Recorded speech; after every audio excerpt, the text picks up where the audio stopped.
up? It's your boy in the building, man. Your boy Dub Q. And I'd like to welcome y'all to the Black Cat Panther podcast, man. Make no mistake, you are in the right place. So without further ado, come on in. Like, comment, subscribe. We got a lot to talk about, man. We're going to talk about offense, and we're going to talk about, is the Carolina Panthers offense set for an outbreak this year? So come on in, man. I think y'all might like this one, man. So realistically, I'm going to be real with you. Last year, offense was terrible. I'm going to be 100% real with you. So from there, starting on out, anything that you can do from that point on, you can only get better. You can only build upon. You can only take this to the next level. So realistically, last year, the Carolina Panthers mustered only 13.9 yards per game, and that was a league worst with 4.1 yards per play. Per play. We were only averaging 4.1 yards per play. So I'm going to put that in perspective. You know how they say most running backs, an average running back can get you 5 yards a carry. We weren't even good enough to get 5 yards per carry as an offense. Every play was averaging less than 4.1 yards. That means there was a lot of thinking and a lot of dunking, and it wasn't going in the positive direction. So last year, make no mistake about it, we saw a lot of offense misproductivity, I'll say, or we saw a quarterback struggle mightily. It wasn't a great situation, and it was a nightmare. The offensive line ended up coming out, not putting out his best foot forward, but this team, I don't think, was built for the young quarterback that we ended up selecting. That's just my honest opinion to anybody who's watching. If you beg to differ, hey, that's just your opinion. But it's been documented on multiple occasions that Frank Wright wanted a different quarterback. But hindsight is 2020. We have this young fella in here, and now the team looks completely different this year. We went out, they boasted, and they threw big money to Damian Lewis, Robert Hunt. Like I said, 𝐥𝐤𝐤𝐿 was still out there left tackle. You got Taylor Moton on the other end at right tackle. And in the middle, you move Austin Corbett from right guard to center. The only thing that in the offensive line that bothers me is Austin Corbett coming off of a ACL, MCL is my only concern. But they believe that Brady Christensen will be a serviceable guy to come in and pick up where anything that, if he gets hurt or if anything happens, they believe in him enough for him to get through the rest of the season. So I'm going to be real with you. We went out and we got 𝐥𝐤𝐤𝐿. He's going to be a great swing tackle that could come out and bolster and give us some depth. Like I said, Brady Christensen to be the other guy in the interior. So the expectations for this offensive line is to be very solid this year. And you look at the next biggest thing is if your offensive line is in shambles and you don't really have time to get the football out, your receivers are going to look, like I said, like it looked last year. So Carolina Panthers went all in this season and upgrading at the receiver position. The Panthers traded for Diontae Johnson, who was in Pittsburgh, very unhappy with the targets that he was receiving. So we got him here. He's the number one separator in all of football last year. If you go off statistics off of PFF, number one separator. So this guy should always be open. Like a 7-Eleven, he should always be open. Then we opened up draft night and got 𝐦𝐨𝐬𝐵𝐞, which is, if anything, the Carolina Panthers are hoping for this guy to be their version of DK Metcalf or Megatron for the Carolina Panthers. That's not who I think he's going to be, but that's who the Carolina Panthers are hoping he's going to be. A X-receiver that can come out and win, jump, get 50-50 balls, and be a determining factor or an X factor for the season that's upcoming this year. So that's to be seen. We shall get out and, we'll take our time with that one. But the next thing, they took it even further. Second round, they went and got a running back,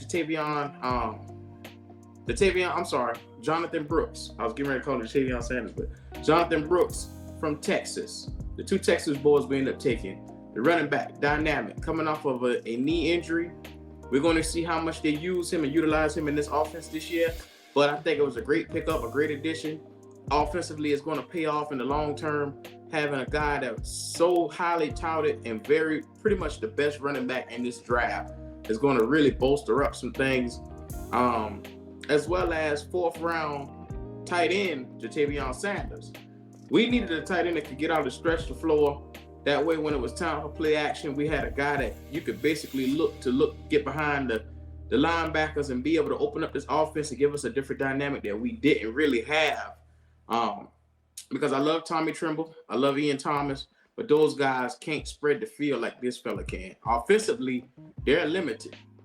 Offensively, this guy, Ja'Tavion Sanders, is not limited. So I had this guy highly slated on my draft boards. If you watch any of the mock drafts that we did, I always wanted Ja'Tavion Sanders or Ben Sinnott. And I'm glad that we got one of the guys that I was looking for. So it's a home run hit for me. With the team being all the way around better, I led off this video saying that, number one, the Carolina Panthers had a league worst 4.1 yards per play. If you can get a running back in through the door that can average you 5 yards per carry immediately, your offense has elevated immediately. So if I told you that we were a league worst last year with 4.1 yards per play, and the plan is to get the ball out of Bryce Young's hand, who is the quarterback for this team, if we stick to the plan that seems to be laid out, I'm not saying it's a genius plan. I'm not saying that it's a plan that's going to work, because in today's NFL, you're going to have to drop back and throw the ball at some point in time.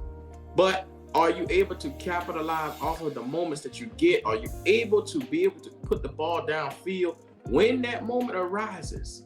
That's what it's all about. Like I said, I like the pieces that they have surrounded. I just know that it all is going to come down to quarterback play.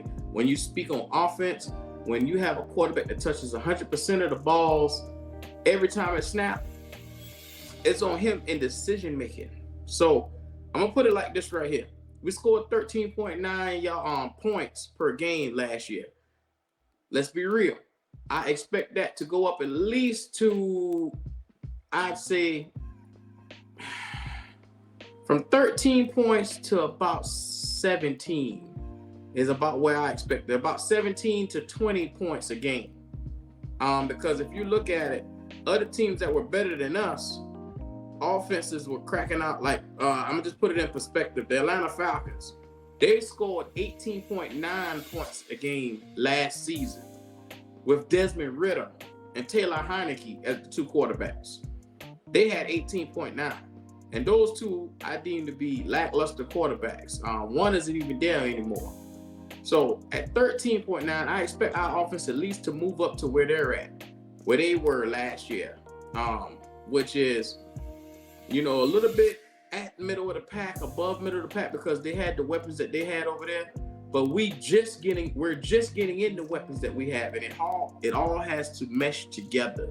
If you understand what I'm saying, like, you got a year one receiver who's a rookie, you got a year one tight end that's a rookie, you got a year one running back that's a rookie at the skill positions, 3 different skill positions.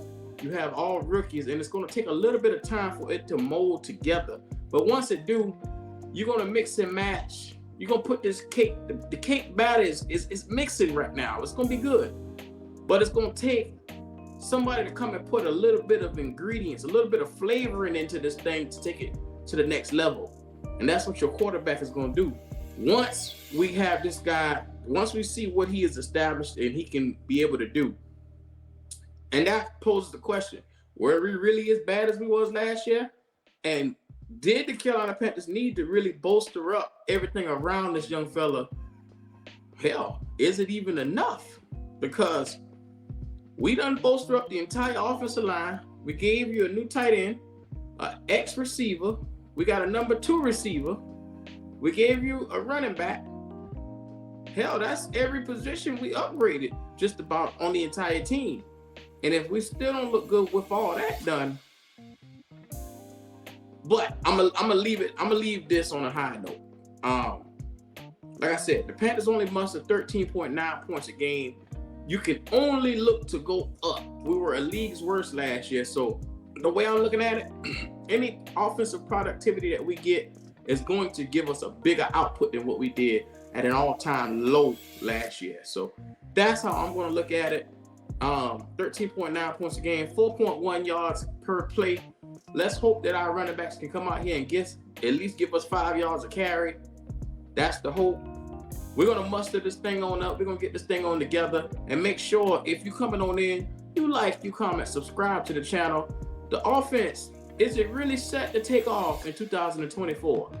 We're going to take a time. We're going to take a good look at this, man. But make sure you catch our lives in the middle of the regular days.